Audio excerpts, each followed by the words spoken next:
판무파탈에 대한 이야기를 해보도록 하겠습니다.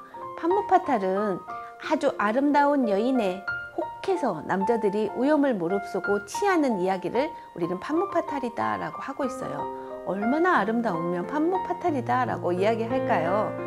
그런데 판무파탈에는 아주 아름다운 이야기만 있는 것은 아니에요. 잔인한 이야기도 있고요. 유혹적인 이야기, 음탕한 이야기, 신비로운 이야기를 가지고 있어요. 그런데 오늘은 여러 이야기 중에 잔인한 이야기를 해볼까 합니다.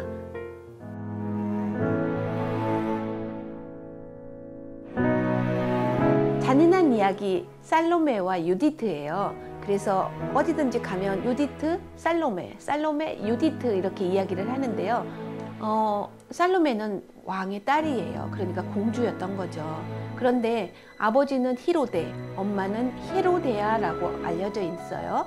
그런데 히로데와 헤로디아가 결혼을 해서 부부가 되어지는데 이 부부는 재혼한 부부였던 거예요. 그리고 살로메는 이제 의붓 딸이 되어졌겠죠.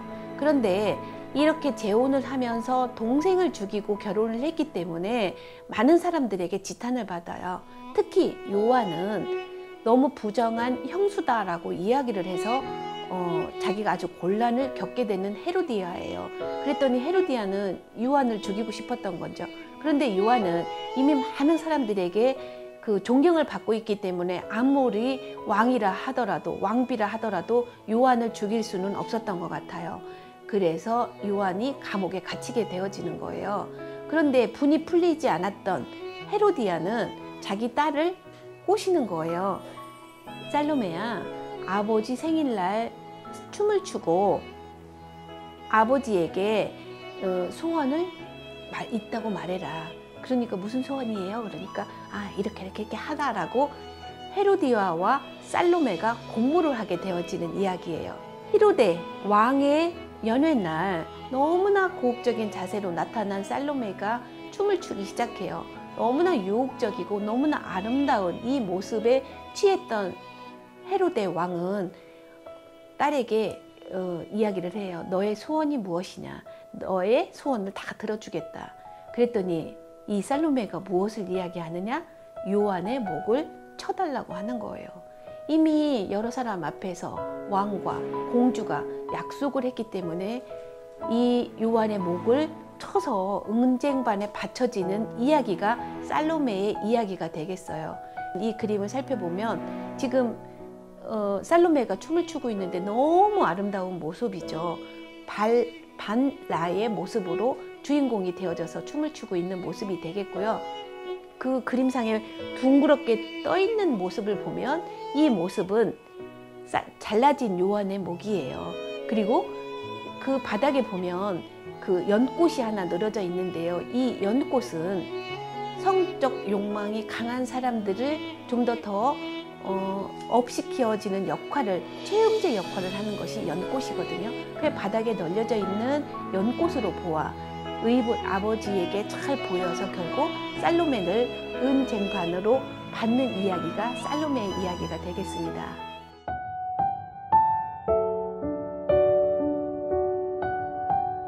판무파탈의 잔인한 여자 이야기 유디트가 되겠습니다. 유디트는 구약 성경에 나오는 이야기인데요. 이스라엘에 쳐들어왔던 홀르페르네스의 장군의 목을 치는 여자 이야기예요. 나라를 구한 여자였기 때문에 많은 사람들에게 칭송을 받는 이야기가 되겠어요.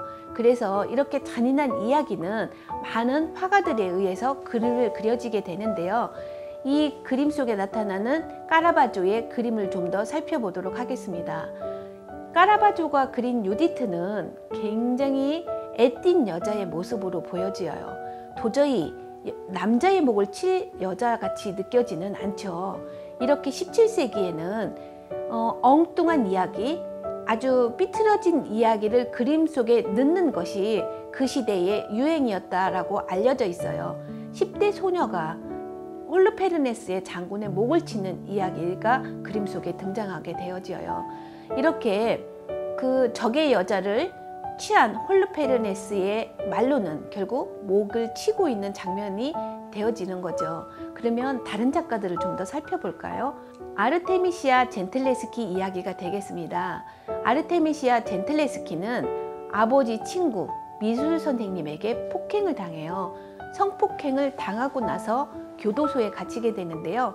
나와서 그린 그림이 유디트예요. 그러다 보니 자기가 가지고 있는 분노가 이 유디트를 통해서 그림을 보여주고 있는 거죠. 굉장히 잔인하게 목을 치고 있는 장면이 그림 속에 등장하게 되어지는데요. 이 이야기를 너무나 분했던지 2번에 걸쳐서 그리는 이야기가 되겠습니다.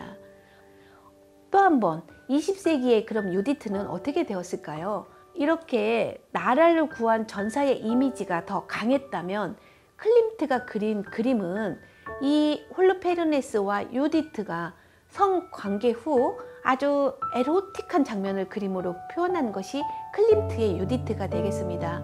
그림을 보세요. 이 반라에 배꼽이 다 보이도록 그린 이 유디트는 클림트는 여성의 성의 이야기를 그대로 노출시킨 것으로 유명하거든요. 그래서 이 남자의 목을 치는 장면보다는 자기가 성적 그 취함을 그대로 그린 것이 클림트의 유디트가 되겠습니다. 그런데 여기서 공통적으로 아주 재밌는 것은요. 살로메도 마찬가지고 유디트도 마찬가지고 목이 친 남자의 목이 옆에 있다라는 거예요. 아주 유디트의 그림에서는 그 남자의 목이 친 것이 아주 조그만하게 옆에 있는데요. 결국 유디트와 살로메는 목이 친 것이 옆에 있다라는 게 공통점이다라고 하고 있는 거죠. 이렇게 유디트와 살로메는 굉장히 잔인한 이야기를 가지고 그림 속에 등장하는데요. 한 사람은 자기가 목을 직접 치고 한 사람은 쟁반에 받은 남자의 목을 받았던 잔인한 여자 이야기 살로메와 유디트의 이야기였습니다.